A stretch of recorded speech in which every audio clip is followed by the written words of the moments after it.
The information shared on this podcast is for educational and informational purposes only and is not intended as a substitute for professional medical advice, diagnosis, or treatment. Always seek the advice of your physician or qualified healthcare provider with any questions you may have regarding a medical condition. Never disregard professional medical advice or delay seeking care because of something you heard on this podcast. The views and opinions expressed by guests or hosts are their own and do not necessarily reflect the official policy or position of any affiliated organizations. Reliance on any information provided by this podcast is solely at your own risk.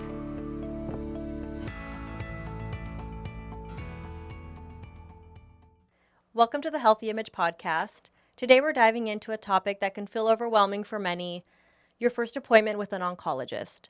We're honored to be joined by Dr. Monty Polonsky, a board-certified oncologist based in Arcadia, California, with over 35 years of experience providing compassionate, patient-centered cancer care. Dr. Polonsky has dedicated his career to combining clinical expertise with clear communication and individualized treatment plans. He earned his medical degree from New York Medical College in 1986, completed his residency and fellowship at USC, where he trained extensively in oncology. Known for his depth of experience and empathetic approach, Dr. Polonsky has guided countless patients through the first steps of their cancer journey. Whether you're preparing for your own appointment or supporting a loved one, today's episode is packed with insights, practical advice, and reassurance to help you feel confident and informed every step of the way. So let's dive in. Welcome, Dr. Polonsky. Welcome, Dr. Polonsky. Hello. Thanks for being here today. Sure, my pleasure. Yeah, we're glad to have you We're on. so excited that you're here to talk to us today. I'm very excited, actually. I want to learn a lot more about what you do. I mean, I see you once, twice a week. At this point, I feel like I work at your office. People think so. No, I mean, I walk in, MJ greets me, then when he weighs me in, and I'm like, I feel like a celebrity bypassing everyone, not making eye contact with anyone so they don't think I'm a patient. I'm like, sometimes I'll be like, I'm not a patient. And they're like, go on. Yeah, you're like, you can come back. They're like, she cut in line. I know. I never want them to think like I'm there. I'm like, oh, hi, everyone. She doesn't want to make the patients mad at you that Yeah. you saw her first. Mhm. Yeah, Yeah. exactly. For many patients, the first appointment can be nerve-wracking and feel very overwhelming for them.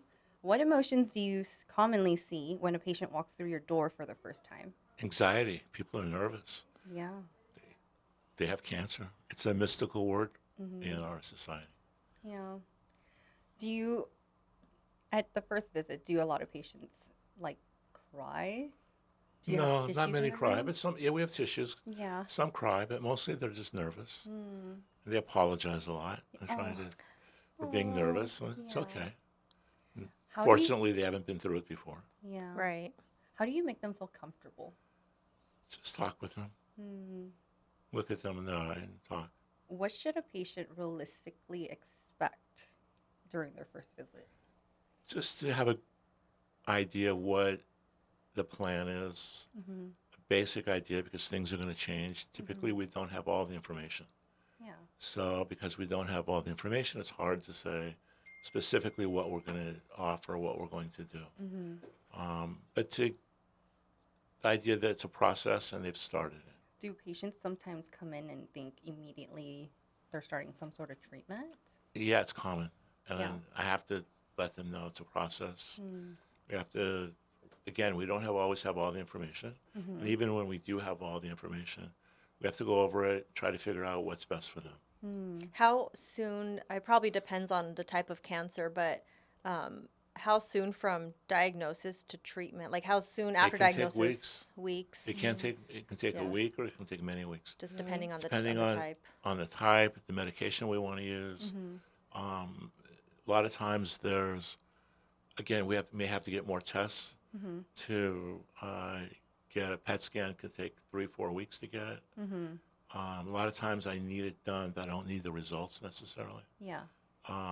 And it's hard to figure out exactly when things are going to be done. Mm. So this is where a lot of communication is important for the patients to, once they've had things, to let us know so we can schedule their appointment Yeah. afterwards. What's some advice you would give someone to feel more prepared during their first visit with you? Bring somebody with them. Like bring a friend. Bring somebody they trust. Bring a friend, relative. Yeah. In our office, the rooms are, the exam rooms are relatively small. Mm-hmm. 2 people in addition to the patient is ideal. Comfort-wise, 3 gets uncomfortable. Oh. Yeah. But sometimes we'll allow that. It's just there's not space and it gets Mm-hmm. hot. I don't like the patient to sit on the exam table to start with, Right. Oh, Yeah. usually.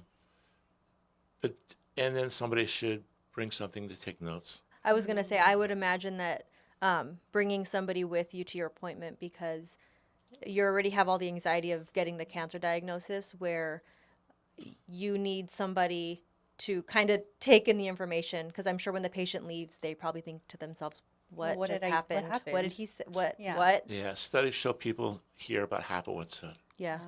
And it's hard for them to remember when they make the next appointment. Mm-hmm. Even, I'll tell them make your appointment in 3 weeks, and they get to the front and they won't know.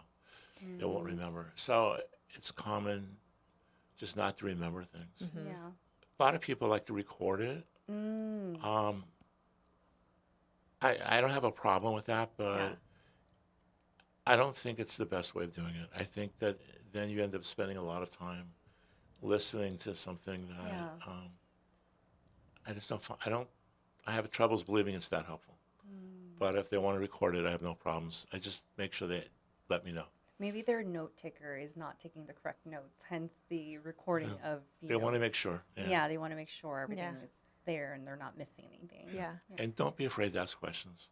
People apologize all the Yeah. time. And Well, because I think people think there's dumb questions to ask, but like They're- there's no dumb questions. they're not dumb. I just tell them, as long as you're not rude, I don't care. Yeah. I Yeah. just don't like it when people are rude. Yeah. But ask the same question. If you don't understand, it's fine. Right. I'll try to explain it a different way, or maybe they didn't hear a word or something. Mm-hmm. So it's very common to have to ask the same question. Sometimes, it's the way it is. It's okay. And how do you think that you help build trust with your patients? I try to tell them when I don't know that I don't know, and try to tell them the truth as best I can. Yeah. Even So if it's no something they fluff. don't want to hear. No fluff, just Try not to. So when it comes to the world of radiology with oncology, what role does radiology play to help you with your treatment plans and the things like that? Well, staging is based, for most of the cancers, staging is based on the radiology and the pathology. So the radiology is important to know what's going on. We have tumor markers and things that help us, guide us, but they're more of a guide to go get some radiology done, get some x-rays done. I use the CAT scans and the different imaging to determine whether the treatment's working. I don't use the lab test so much, Okay. mostly the imaging. And what radiology, like, do you, I know PET scans, CT scans, do you use MRI or ultrasound or anything I like use that? Or everything. everything? The only thing I don't use very much are chest x-rays relating to the cancer. If it's some complication, that fluid in their lungs or things like that, I'll use a chest x-ray. But to see how big, if the tumor is getting smaller, getting bigger, I always use either a CAT scan or an MRI or a PET scan. Okay. What does it mean when you say staging? What is staging? Staging is a way of communicating between doctors how bad the cancer is. What's the prognosis? Sometimes the treatment options are based on staging. So staging will basically say, instead of saying, oh, you have cancer in your colon and it's in some lymph nodes, and oh, it's in your liver, we might say those things, but that'll tell us it's stage 4. And it gives us ideas on treatment options, prognosis. So it's a way of communicating the extent of the disease. So the higher the stage, is that The like worse the it worse is. it is? The more aggressive. Does that mean like that's how you then determine the treatment plan? Frequently, yeah. Yeah. It's a big part of it. Yeah. So they pretty much go hand in hand then, like staging along with radiology, just to give you a better idea of how to treat the patient. Radiology is a big part of staging. Do you find that patients fear the word oncology, or is that not really something you hear too much of? Yeah, some people do, because they know it's cancer. Right. I've had patients, I had one patient where I was treating her husband Actually, it was the daughter of the patient.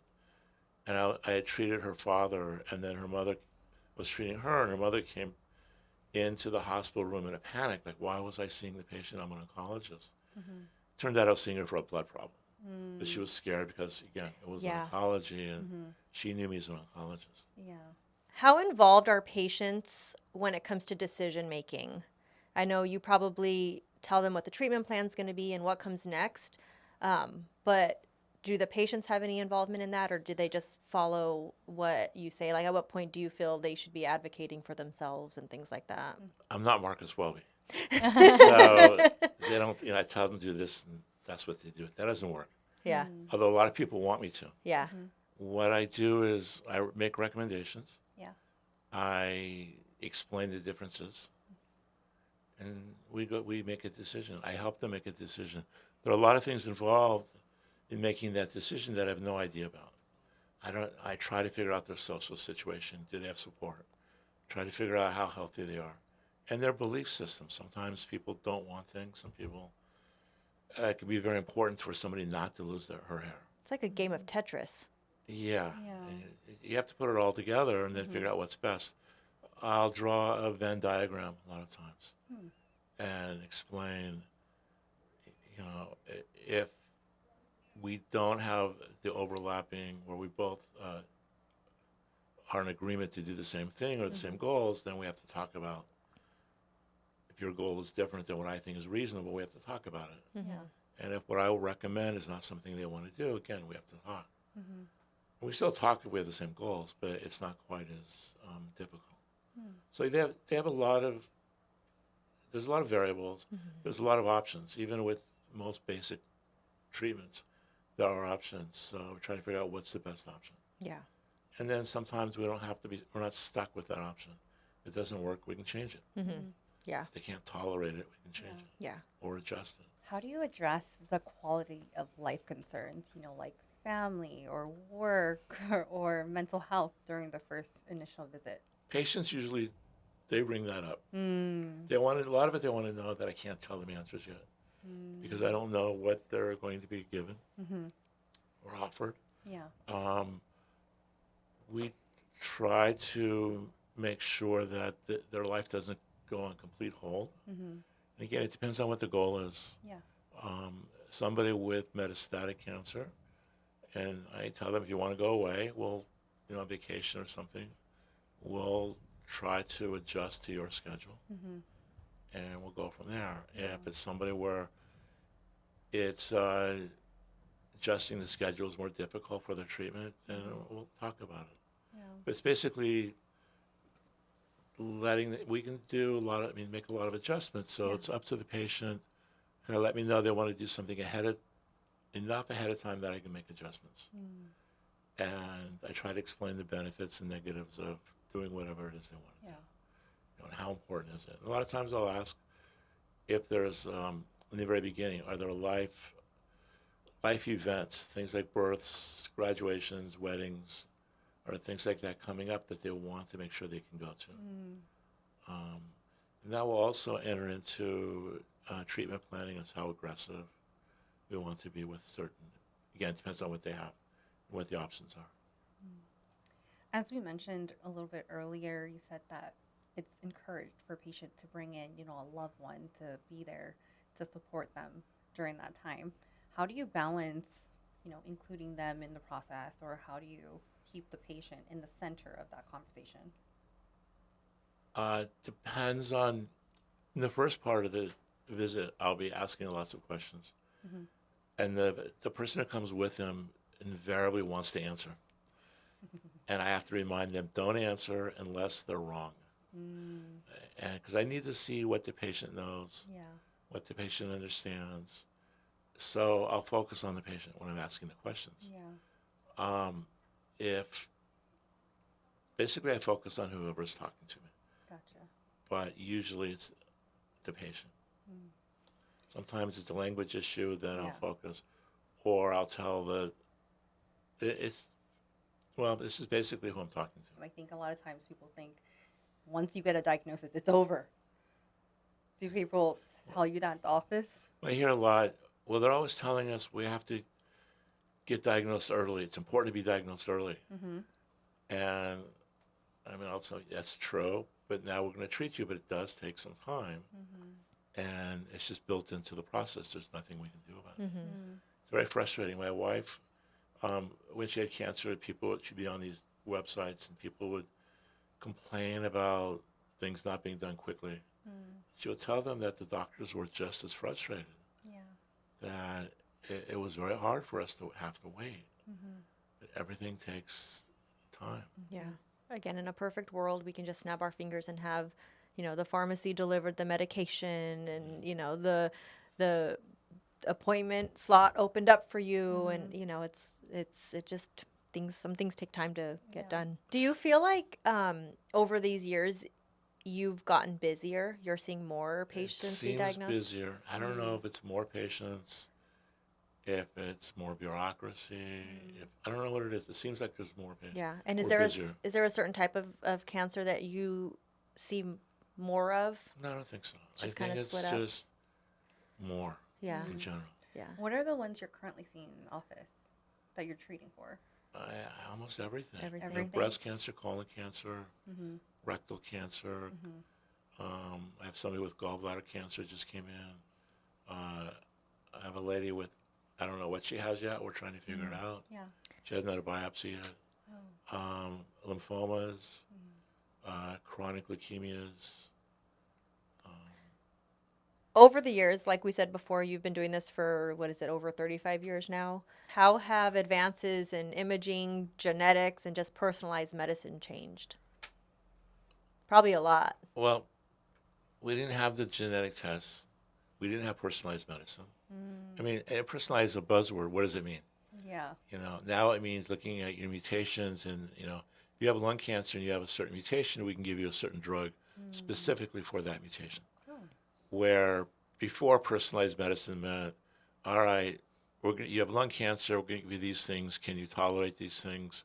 Look at your other medical problems, look at your social support, and we personalize it for you. So personalized medicine it's more of a buzzword in how things look at it. Yeah. The imaging's much better. When we didn't really have MRI, we barely had MRIs when I started my training in fellowship. Really? There weren't PET scans. Oh. In fact, and so they're much easier to get these things. Mm-hmm. But it hasn't changed a lot as far as at least in the beginning, because we don't have them usually. We have to order them. Doctors haven't gotten them. They want, once they know an oncologist has to see the patient, they send them to us so we can figure out what's the best test. These tests are really expensive. They don't want to order stuff and it's the wrong thing. Or they don't want to wait to get authorization and then find out they're not going to get it. And meanwhile, nothing's happened. Yeah. So they'd rather let us choose what to order based on what's going on with the patient, based on just the different issues. So it hasn't changed. I mean, sometimes they're done, like a PET scan might have been done, Mm-hmm. but it's unusual, a lot of the other tests. And so it hasn't changed what we see when the patient shows up. It changes what we do. It delays things because we need more information. But it's better information. It's worthwhile information. So you sacrifice time for better quality. And sometimes it's difficult because you don't always know which test to order until after you've had the imaging. So you can't just order these tests no matter what. They're too expensive, they take too long, you have to get authorization. You don't have a good answer as to why to get them. They don't let you do them. They won't authorize it. So it's understandable, but it's difficult. Everything takes time. Yeah. Yeah. And, if everything was free or cheap, it would be easy, but it's not. Yeah. And going back to the radiology aspect, how do you explain the role of radiology to patients early on? Do they a lot of times know the difference between the different modalities that they're having done, or? They don't always know the difference, but most people understand our need for it. Yeah. And I'll explain, if they ask, I'll explain why it needs to be done. Mm-hmm. Or people always want to know the stage. Mm-hmm. So I say, I need to get a whatever exam to be able to figure out your stage. Mm-hmm. We have this information, we need more information.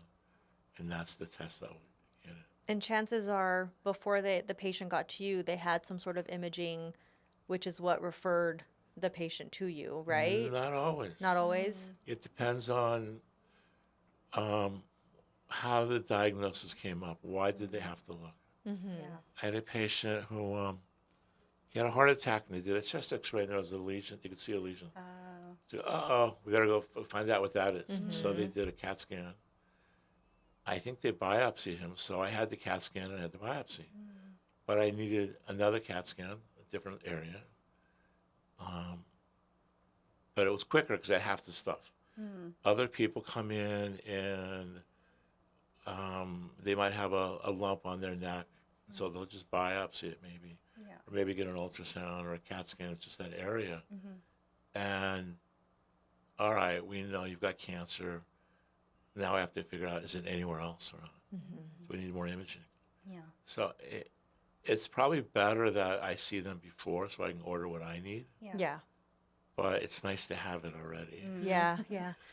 At least the start to the roadmap, huh? And Yeah. then you can add on to it to figure out treatment plans and which direction you want to go. But Right, you have yeah. the starting point there, you know? Yeah. So a lot of times we'll see patients in my office say, well, we don't have X, Y, and Z. And I'm like, oh, just send them anyway. Yeah. And we'll get things going. Yeah. Do you see patients? Well, I guess you kind of answered this earlier. Just because you see patients doesn't mean they have cancer, right? Or when you see patients, is it because they've already been theory, they should have a diagnosis when they come see me. right? I get a lot of patients, well, not a lot, but I get patients and they'll have a mass, we don't know what it is. Or they're losing a lot of weight, nobody knows why. Yeah. Or they'll have symptoms, like other symptoms, highly suggestive of cancer. But where the doctor either hasn't looked or they've looked and hadn't found anything yet, so they'll send them to us. Or they'll have abnormal lab tests and they'll send them to me. Yeah. And then we'll look into it, try to figure out what's going on. I'm sure it depends on the type of cancer, but what are symptoms of cancer? Because don't people call it like the silent killer because a lot of times you don't have symptoms? Yeah. Right. The three that I always ask all my patients is, how's your appetite? How's your energy? You write this down. And how's your weight? Energy's hard, especially when they're older, because they say, well, not as much as I used to have. And I'll be like, when you're 25? Right. Yeah. And they'll look at me and they'll go, yeah. And like, it's like, can you do what you want to do? Your husband or wife comes home and they want to go out to eat. Can you go out? Can you go to work? Can you do those things? And usually it's, yeah, I can do these things. Then their energy's pretty good. Well, would you say pain is a good indicator sometimes? Pain can be, but a lot Okay. of cancers, there's no pain. The pain typically is if something's growing rapidly, so Yeah. it stretches, something, or it's growing into something. Yeah. It's growing into a nerve, on a bone. Most lung cancer patients and breast cancer patients, colon cancer patients have no pain whatsoever. It's unusual. When my wife was diagnosed, she had pain. It hurt when she touched it. Yeah. And her first comment to me was, well, it hurts. It can't be cancer. Oh. No, it's unlikely, but it can be. And sure enough, it was. Yeah. So there's no hard and fast rule. Yeah. So those three are good general questions. You're losing weight and you don't know why, Yeah. or you have no appetite. I'm not talking about a couple of days here and there, but things that happen persistently. Drenching sweats, no reason, you're not sick, but you have sweats where you have to change your clothing, your whole body. That's something we worry about. Right. But the general things of weight, appetite, and energy. Okay. Good to know. I mean, in your practice, do you find that patients who are waiting for, their PET scan results, are they very anxious typically? Some are. Some will have the results. A lot of them have the results before I do Yeah. with the portal. And So they'll say, "Oh, I know everything's fine." But, well, I read it. Like, oh, okay. Where have you experienced that experience? Like, what imaging center do you send them to have that experience? Almost all of them do that. If it's not from from the Hill Imaging, it'll be from their HMO or something. Yeah. I have them make a follow-up appointment. Mm. If I'm going to get a CAT scan or a PET scan or an MRI, I'll tell them, once you've made your appointment for your scan, call my office to make an appointment to see me about a week later, and we'll go over the results. Yeah. And that usually, most people they're okay with that. I mean, people are anxious. Sometimes they'll call, and they want to know the results. But it's difficult because if there's something wrong, it's hard to get them in before their appointment, or if they don't have an appointment. Yeah. As far as imaging, I also tell them, no news is no news. If you don't hear from me, it doesn't mean everything's fine. I'll tell them, I'll never tell you, I'll call you if there's a problem. Yeah. And if you don't hear from me, everything's okay. I'll never tell people that. Yeah. Because all kinds of things that happen. Yeah. Do you ever hear patients have any misconceptions about the radiation that is in some imaging? Yeah. Yeah, a lot of them think it's not that X-ray radiation is good for you, but a lot of them think that it's horrific for them, that they're worried it's going to cause cancer in them when they've already got lung cancer Yeah. or they've already got things. And we have to put it in perspective about what's going on and what to do. Some patients I try to limit my scans if if I'm looking to see if they have something wrong, and typically if they're younger, in their 20s, I'll try to limit the exams. But somebody who's my age who's got a cancer, the radiation is not going to be an issue. But the cancer's the issue. Right. Yeah. And they get worried about it. So they're worried about the radiation. So it's a conversation that happens frequently.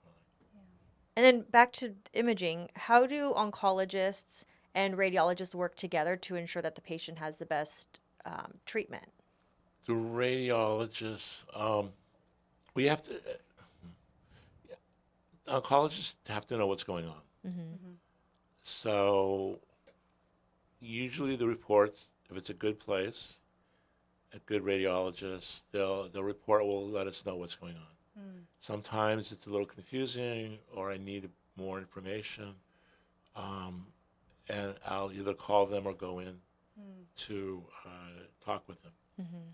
Most of the time I don't have to do that. The reports are fine. The reports give me the information I need. They communicated with you via the report.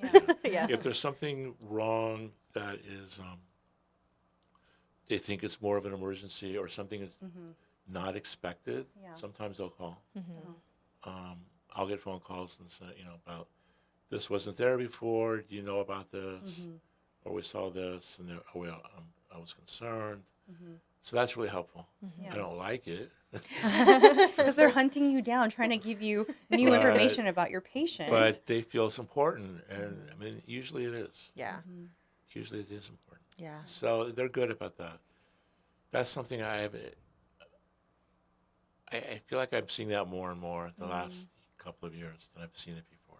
So they're proactively reaching out A little to more you. proactive. Yeah. Which is not a bad thing because No, it's a great thing. yeah, it's a great thing that they're able to see like comparisons and notice things, and being proactive about it will help you with treatment plans. Yeah. We do have one final question. It's a fun one. We like to ask our guests It's this a one. very fun one. Was there ever another career you would have chosen besides being an oncologist? Yeah, I play third base for the Dodgers. Oh, Yay! yay! Go Dodgers! So you want to be Max Muncy? Sure. No, he wants to be Monty Polonsky at third base for the Third Dodgers. base. And for your patients, those that have seen you specifically, what is one message you would want them to take away from this? I don't know about the ones I've been seeing because most of everything we've talked about, it really has been covered. I think when people show up, just to realize it's a process, and we're doing our best we can to get everything going and to communicate with us. Don't assume things are going to happen. I tell them, if you don't hear in a week or 2 weeks, whatever, to give us a call and make sure everything's going as expected. Yeah. So And that they have to take responsibility. Like, people will ask me, well, you'll call me about this result, won't you? And I'll tell them no. I say, you have to call me. This is way more important for you than it is for me. I have a number of patients. You have a few doctors. Right. And you need to call us and ask, can I get the results of something? Yeah. And they're not bugging you to call. And just tell them to say, I asked you to call. And it's fine. But they have to take the initiative to do these things. They have to be their own advocate. Yeah. And be polite. Well, thank you so much for joining us. This was really fun. Thanks. It was fun. Very insightful. Oh, good. Thank you for tuning into the Healthy Image podcast, where we talk all things health and wellness. As always, like and share with a friend who might find this helpful. Let us know how we're doing. If you have any comments or questions for Dr. Polonsky, put them in the comments. We hope that this was helpful and you guys can use this if you are having to go to an oncologist for the first time. It doesn't have to be a scary visit. The oncologists are there for you. So again, thank you to Dr. Polonsky for sharing your insights. And as always, stay curious, stay engaged, and stay healthy. Bye. Bye.